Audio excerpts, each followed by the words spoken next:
Good morning my dear students. बेटा आज हम जो है हिंदी ग्रामर से अपनी स्टडी करेंगे। हिंदी ग्रामर में आज हमारा चैप्टर है 11, है ना, वाच्य। आज हम समझेंगे कि जो है वाच्य किसे कहते हैं। वाच्य यानी कि वॉइस, आवाज जो हम बोलते हैं।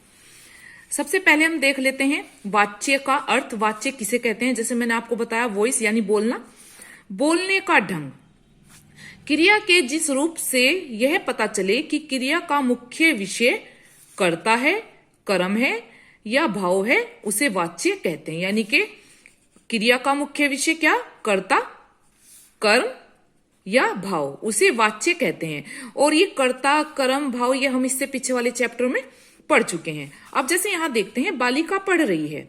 यहां पढ़ने का मुख्य विषय क्या है? बालिका है। यहां कर्ता को मुख्य मानकर क्रिया का रूप लिखा गया है। क्लियर? अब है वाच्य के भेद, कि वाच्य के कितने भेद होते हैं। सामान्यतः जो है वाच्य के जो है दो भेद होते हैं, जैसे कर्तवाच्य और अकर्तवाच्य। अब अकर्तवाच्य के जो है दो भेद होते हैं, यानी कि कर्म और भाव, जो हमने ऊपर दिए हैं अभी। अब है कर्म, यानी कि कर्म किसको कहते हैं, पहले हम इसको डेफिनेशन के माध्यम से समझेंगे। जिस वाक्य में कर्ता मुख्य तथा कर्म गौण होता है उसे हम कर्तवाच्य कहते हैं। जैसे रमन जूस पीता है। अब कर्ता तो हो गया मुख्य, यानी कि जो काम कर रहा है, और कर्म हो गया यानी कि जूस पीना हो गया गौण, जो हमें दिखाई नहीं दे रहा है। अब है विहान अंगूर खाता है। अब नीचे भी एग्जाम्पल दिए हैं, जैसे मोना तैर रही है, विकास हंसता है। तो ये हमारे इसके एग्जाम्पल है। अब यहां देखते हैं, यहां क्रिया के कहने का ढंग कर्ता को मुख्य मानकर हुआ है। कर्तवाच्य में क्रिया अकर्मक भी हो सकती है और सकर्मक भी, दोनों हो सकती है। अब हम अकर्मक यानी कि जो है इसको जो है हमने अभी तो एक कर्तवाच्य पढ़ा है, अब हम पढ़ेंगे अकर्तवाच्य। अब अकर्तवाच्य में क्या है? जब वाक्य में कर्ता यानी कि जो काम करने वाला होता है मुख्य न होकर, यानी कि मेन न होकर, गौण हो यानी कि छिपा हुआ हो, तब अकर्तवाच्य होता है, यानी कि उल्टा होता है दोनों में। अकर्तवाच्य के दो भेद होते हैं, कौन कौन से? कर्मवाच्य और भाववाच्य। अब हम यहां पहले कर्मवाच्य को देखते हैं। जिस वाक्य में कर्ता गौण हो, है ना, कर्ता यानी कि काम करने वाला, और कर्म को मुख्य बिंदु माना जाता है। कर्म यानी कि हम जो काम कर रहे हैं, जैसे मैं आपको पढ़ा रही हूं तो पढ़ाना मेरा कर्म हो गया है, इस तरीके से, उसे कर्मवाच्य कहते हैं। कर्ता के साथ से या द्वारा का प्रयोग होता है, तो ये आप विशेष रूप से ध्यान रखेंगे। अब है जैसे रमन से दूध पिया जाता है, विहान द्वारा निबंध लिखा गया है। अब यहां से भी आ गया है और द्वारा भी आ गया है, तो ये किसके साथ हुआ है? ये कर्ता के साथ प्रयोग किया गया है। कर्ता हमारा रमन है, यहां विहान है। अब यहां देखते हैं, यहां पहले वाच्य में कर्ता के साथ से तथा दूसरे में द्वारा का प्रयोग हुआ है, और क्रिया में जा क्रिया अतिरिक्त आ गई है ना। अब यहां देखते हैं भाववाच्य। भाववाच्य हमारे वही होते हैं, हंसना, रोना। अब ये भी हम अच्छे से समझेंगे। यहां जब वाक्य अकर्मक हो, यानी उसमें कर्म ना हो, काम करने वाला ना हो, तो जो है उसे ऐसे वाक्यों में भाव की प्रमुखता होती है, जिसमें क्रिया सदा पुल्लिंग एक वचन तथा अन्य पुरुष में ही रहती है। यानी कि यहां पुल्लिंग एक वचन ही रहेगा। कर्ता के साथ से द्वारा का प्रयोग किया जाता है। जैसे हम इसको यहाँ भाववाच्य को उदाहरण के द्वारा समझेंगे। जैसे विकास से हंसा जाता है, अब हंसना जो है ये भाव हो गया है। मोना से तैरा जा रहा है, अब यहाँ तैरा भी जो है, तैरना भी जो है क्या हो गया है? भाव हो गया है। तो यहाँ से का प्रयोग किया गया है, जैसे अभी आपको मैंने ऊपर बताया है। अब यहां देखते हैं कर्तवाच्य नंबर 4। कर्तवाच्य में क्रिया का जो काल होता है वही काल रहेगा। उसमें जो क्रिया पहले थी उनको जा के साथ जोड़कर प्रयोग किया जाता है। कैसे? जैसे वह पुस्तक पढ़ता है, अब यहां आएगा, इसमें उससे पुस्तक पढ़ी जाती है। अब यहां जा शब्द जोड़ दिया है। अब यदि जा जोड़ा गया है तो अपने आप ही चेंज होगा। वह पुस्तक पढ़ रहा है, उससे पुस्तक पढ़ी जा रही है।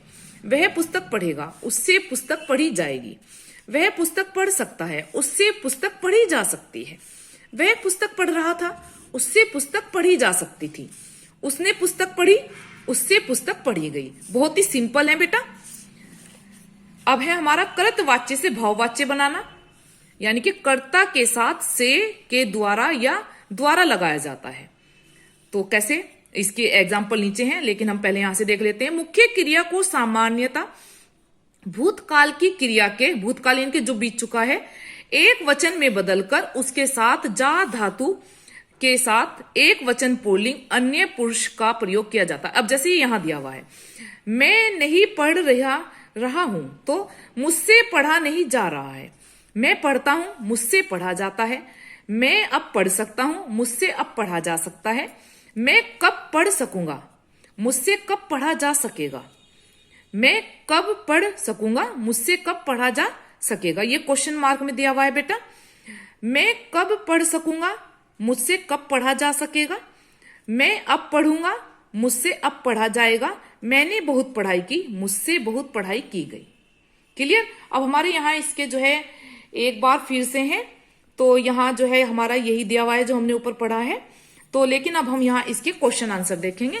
क्वेश्चन आंसर्स में है वाच्य किसे कहते हैं, इसके कितने भेद होते हैं। तो ये क्वेश्चन नंबर 1 है हमारा, वाच्य किसे कहते हैं, इसके कितने भेद होते हैं। और बेटा आप जो है क्वेश्चन आंसर जो भी एक्सरसाइज है वो इससे करेंगे जो मैं आपको दे रही हूं। कोई भी बच्चा कंफ्यूज नहीं होगा बिल्कुल भी, ठीक है, क्योंकि कुछ बुक में जो है एक्सरसाइज थोड़ी अलग है, तो इसलिए मैं आपको बार बार कहती हूं, लेकिन आप इस बात पर ध्यान नहीं देते हैं। अब यहां देखिए क्वेश्चन नंबर 1 का आंसर, क्रिया के जिस रूप से पता चले कि क्रिया का मुख्य विषय कर्ता, कर्म या भाव है, उसे वाच्य कहते हैं। वाच्य के 2 भेद होते हैं, कृतवाच्य और अकृतवाच्य। हमारे फर्स्ट का आंसर ये यहां तक है। अब सेकंड क्वेश्चन है हमारा, अकृतवाच्य के भेदों के नाम बताइए। अकृतवाच्य के भेद कितने हैं। अकृतवाच्य के 2 भेद होते हैं, कर्मवाच्य और भाववाच्य। तो हमारा सेकंड क्वेश्चन भी यही है। अब हमारा यहां है थर्ड क्वेश्चन, कृतवाच्य तथा अकृतवाच्य में क्या अंतर है। कृतवाच्य और अकृतवाच्य में क्या अंतर है। अब हमें जो है इन दोनों में अंतर बताना है। तो अंतर हमारा जो है यहाँ बिल्कुल स्पष्ट है, कृतवाच्य और अकृतवाच्य में अंतर। यहां से हम इसकी डेफिनेशन लिखेंगे बेटा, पहले हम कृतवाच्य की लिखेंगे।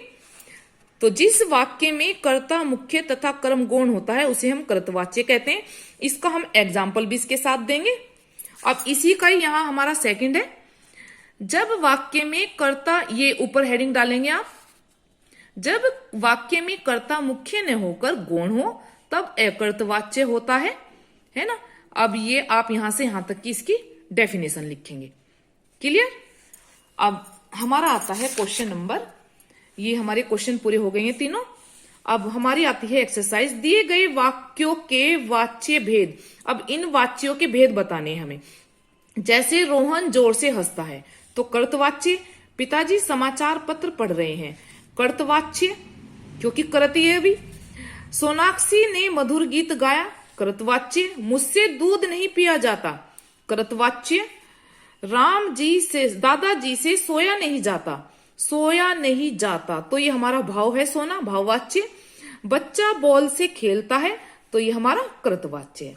अब एक्सरसाइज हमारी सेकंड है, दिए गए वाक्यों को कर्मवाच्य में बदलिए। अब इन्हें हमें सारों को कर्मवाच्य में बदलना है। जैसे नाना जी ने रोचक कहानी सुनाई, अब कर्मवाच्य में हमें द्वारा या से लगाना है, तो नाना जी द्वारा रोचक कहानी सुनाई गई, तो हमारा यहाँ ये भी चेंज हो जाएगा पीछे से। अब सेकंड है हमारा, सेकंड क्या है बेटा, रमा ने लाल फूल तोड़े, रमा द्वारा लाल फूल तोड़े गए, तो हम यहां से नहीं लगाएंगे। मां स्वादिष्ट खाना पकाती है, मां से स्वादिष्ट खाना पकाया जाता है। मैं आम खा रही हूं, मेरे द्वारा आम खाया जा रहा है, क्योंकि हमें जा भी लगाना है यहां पर, तो जा लगाना है तो हमें आगे से भी चेंज करना पड़ेगा। डाकिया पत्र बांटता है, डाकिया से पत्र बांटा जाता है। अब हमारा ये नीचे दिए गए वाक्यों को कृतवाच्य में बदलिए। अब इन्हें जो है कृतवाच्य में बदलना है। उसके द्वारा नए जूते खरीदे गए, अब ये इसका उल्टा है, उसने नए जूते खरीदे, है ना। दोनों तरीके से सेंटेंस दिए यहां। रागनी से गीत गाया जा रहा था, रागनी ने गीत गाया था। लड़के क्रिकेट खेल रहे हैं, लड़कों से क्रिकेट खेला जा रहा है। रमन के द्वारा चित्र बनाया गया, रमन ने चित्र बनाया। अम्मा से सब्जियां खरीदी गई, अम्मा ने सब्जियां खरीदी। क्लियर। अब हमारी एक्सरसाइज नंबर 4 आती है बेटा, दिए गए वाक्यों को भाववाच्य में बदलिए। अब इन्हें हमें भाववाच्य में बदलना है। अब देखो, वह प्रतिदिन नहाता है, नहाना जो है वो भाव हो गया है, उससे प्रतिदिन नहाया जाता है। बालिका जोर से हंसती है, हंसना भी मैंने आपको भाववाच्य में बताया, ये कई बार आ चुका है बेटा। बालिका द्वारा जोर से हंसा जाता है। फिर है सभी लड़कियां दौड़ेंगी, सभी लड़कियों से दौड़ा जाएगा। रोहन भाग नहीं सकता, रोहन से भागा नहीं जा सकता। वह चल नहीं सकता, उससे चला नहीं जा सकता। अब बेटा ये हमारा चैप्टर यहाँ पूरा हो गया है। अब इसको आप अपनी नोटबुक में करेंगे। क्लियर बेटा। और फिर भी यदि कोई चीज आपको समझ ना आए, इसमें कोई सेंटेंस समझ ना आए, तो जो है आप मुझसे जो है डिस्कस करेंगे इसके बारे में। ठीक है बेटा। Okay, God bless you.